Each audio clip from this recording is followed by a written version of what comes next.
বাংলাদেশ জামাত ইসলামীর দাঁড়িপাল্লা আর ইসলামী আন্দোলনের হাত পাখা এক জায়গায় করতে পেরে উনি মহাবীরে পরিণত হয়েছেন। অবশ্য সামনের দিনে আরো বড় বড় সমাবেশ হবে, সেখানে হয়তোবা এর চাইতে আরো অনেক বেশি লোক আপনারা দেখবেন এবং বাংলাদেশে কোরআনের আইনের পক্ষে যে জোয়ার শুরু হয়েছে এটা ইনশাআল্লাহ বিজয় লাভ করবে ইনশাআল্লাহ। সম্মানিত ভাইরা, 1947 সাল থেকে 24 বছর ধরে পাকিস্তান ইসলামের নামে অর্জিত হয়েছিল।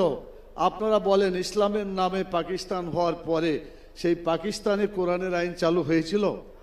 যদি বলেন হয়েছিল, ইসলামী আইন তারা চালু করে নাই, বরং ইসলামের সাথে গাদ্দারি করার কারণে সে দেশটি টিকে থাকতে পারে না।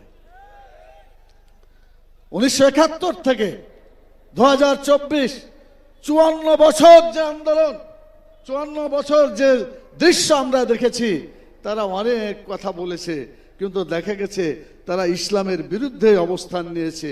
ইসলামের একাত্ম যা ছিল তাও বিতাড়িত করেছে। একটু আগেই শুনেছেন, আল্লাহর প্রতি আস্থা, সকল কাজের জন্য আল্লাহর প্রতি ঈমান এবং আস্থা যেটা সংবিধানে ছিল, বিগত স্বৈরাচার সরকার, ফ্যাসিস্ট সরকার সেটাও বিদায় করে দিয়েছে।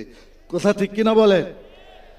পরিষ্কার করে বলতে চাই, আল্লাহ আমাদেরকে সৃষ্টি করেছেন, আল্লাহ আমাদেরকে আইন দিয়েছেন, সেই আইন হচ্ছে আল্লাহর দেওয়া বিধান আল কোরআন।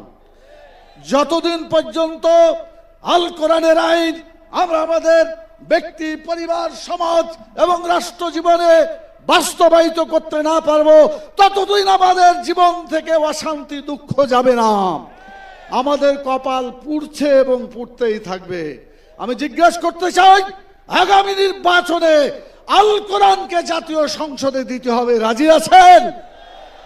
কোন ব্যক্তি সংসদে গেল, XYZ কে গেল বড় কথা নয়, কোরআনকে জাতীয় সংসদে দিতে হবে। যদি কোরআন জাতীয় সংসদে যায়, মানুষের কপালে যে আগুন জ্বলছে, এই দাও দাও করে আগুন নিভিয়ে যাবে, মানুষ শান্তিতে বসবাস করবে। আপনারা কি এটা বিশ্বাস করেন?